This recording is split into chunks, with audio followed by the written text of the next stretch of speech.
Today we're going to cover the migration of an ACM embedded controller into an ACM enterprise solution. Let's review a couple important notes. The ACM embedded controllers were designed to run a lightweight version of Access Control Manager software directly from an HID Vertex controller. The ACM EC is a great option for basic access control opportunities, but in the event that the end user grows out of the functionality or requires additional features such as video integration, the ACM EC controller can be migrated into an enterprise solution. When the migration process is complete, the ACM EC controller will be flashed as a standard HID Vertex V1000 controller and can be used as an HID intelligent controller. A license is required for all ACM EC migrations. The part number is AC-SW-LIC-ACMEC-MIG. Please speak to your regional sales manager or inside sales team to order. The last point is extremely important. Once an ACM EC controller has been flashed, it cannot be reverted to an embedded controller. It is important to ensure you fully understand that there is a risk of causing the controller to be inoperable if this process is not carefully followed. It is always recommended you have the latest version of ACM installed. For current software and upgrades, please visit the support page at avigilon.com. Make sure that you are using an admin account with the ability to add or modify panels. Verify that the ACM EC migration license has been applied to the ACM system. And lastly, make sure that the ACM EC system is powered on, completely booted, and on the same network as the ACM enterprise system.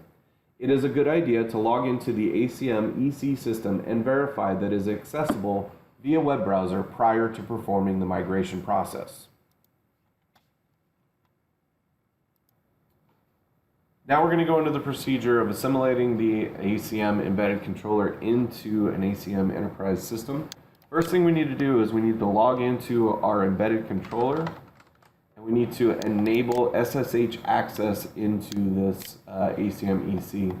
I did want to show you guys, I do have some card holders and schedules in this ACM embedded controller.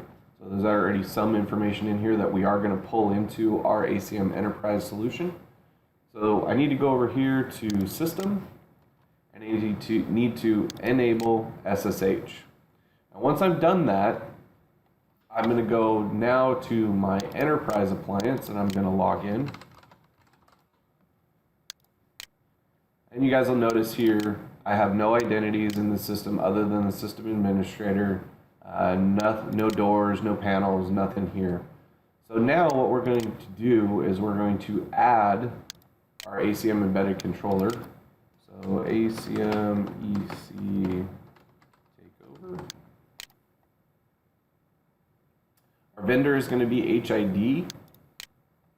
We are going to leave this uninstalled for now. We're going to pick the ACM EC. Drop down to our time zone. I'm in Pacific. And then we're going to put the IP address of the ACM EC appliance.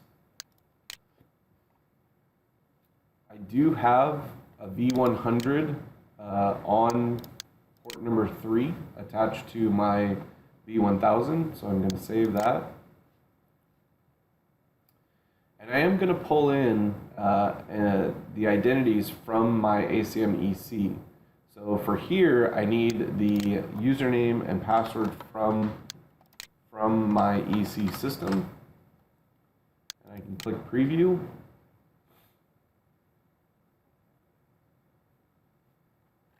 And it's going to show me all of the identities that are going to be pulled into my system. And when I'm ready, I'm going to click Apply. Now, keep in mind, this you have two firmwares available here. The firmware on this application needs to match the firmware on your EC.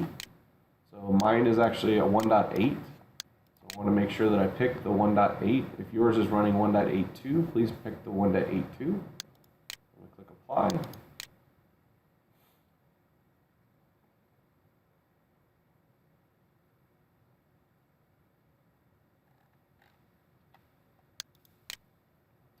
Okay. So We do get a notification here. This change is permanent. So once I've done this process, it is going to be permanent and it cannot be reverted.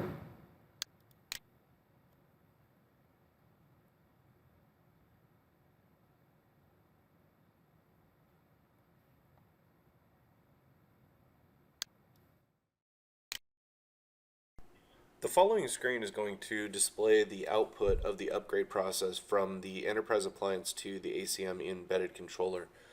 During this process, please do not refresh or close the tabs, and this process can take anywhere between 5 and 10 minutes. So be patient.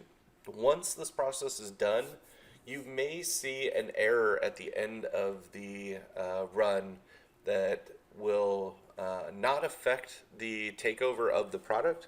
It just does not mount the equipment automatically.